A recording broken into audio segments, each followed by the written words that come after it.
अस्सलाम वालेकुम रहमतुल्लाहि व बरकातहू। मेरे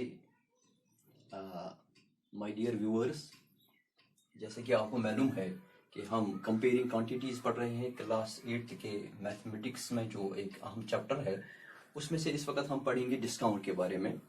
यानी अगर हमारे पास एक क्वेश्चन यहाँ पे है, that is the price of a book is 500 rupees, कि अगर प्राइस है बुक का 500 रुपये और इस पे जो डिस्काउंट है वो 15% इनाउंस किया गया है, इसकी सेल चल रही है, जो इसकी सेल चल रही है इस पे 15% डिस्काउंट किया गया है।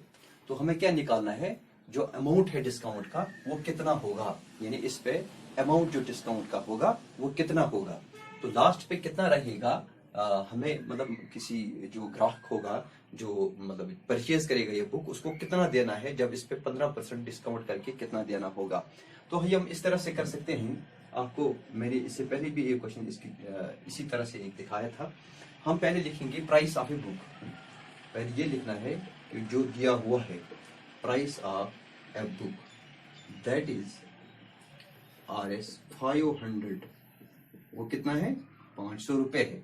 और उसके बाद लिखना है इस पे डिस्काउंट कितना हुआ है, डिस्काउंट कितना है, डिस्काउंट वो है 15%। 15% इस पे डिस्काउंट है। अगर 15% डिस्काउंट है, अब हम निकालेंगे अमाउंट ऑफ डिस्काउंट, यानी जो अमाउंट है डिस्काउंट का वो कितना होगा। अमाउंट ऑफ डिस्काउंट वो है 15% डिस्काउंट है, दैट इज 15%, और 500 इसकी कीमत है, जो प्राइस है। देखो आसान तरीके से, ये तो जीरो, ये तो खत्म हो चुके हैं। 5 5 आर 25, 2 कैरी, 5 1 आर 5, 5 2 हो गए 7, that is equal to 75 rupees इसका डिस्काउंट है। So therefore the amount of discount on the book is amount of discount on its sale, that is equal to RS 75। अब हम यहाँ पे आगे देखेंगे हम कि अगर इसकी कीमत जो प्राइस है, एक्चुअल प्राइस थी, जो प्राइस थी वो कितनी थी किताब की, 500 रुपये। अब इस पे डिस्काउंट जो है दैट इज 15%, इक्वल टू 15%, और 15 से इसका बन गया है 75 रुपीज, है ना।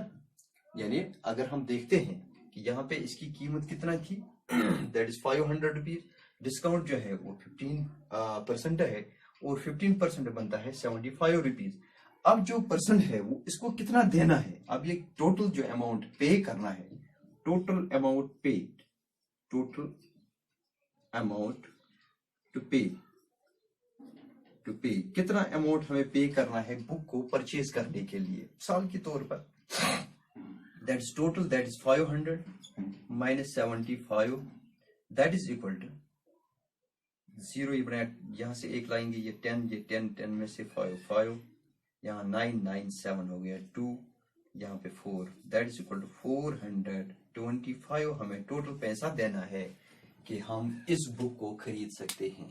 हमारे सामने एक क्वेश्चन था कि एक बुक की कीमत जो है, प्राइस जो है, that is equal to 500 rupees, discount जो इस पे है दैट इज 15%, और जो इनाउंस हुआ है इस पे दैट इज 15 पर। अब निकाला है अमाउंट ऑफ डिस्काउंट, और उसके बाद हमने ये भी निकाला कि हमें कितना पे करना है इस बुक को परचेज करने के लिए। अब हम लिखेंगे प्राइस ऑफ ए बुक कितना है, उसके बाद डिस्काउंट 15% है, 500 रुपया है, अमाउंट ऑफ डिस्काउंट है 15%, दैट इज इक्वल टू 75, जो अमाउंट निकला on it sale that is equal to 75।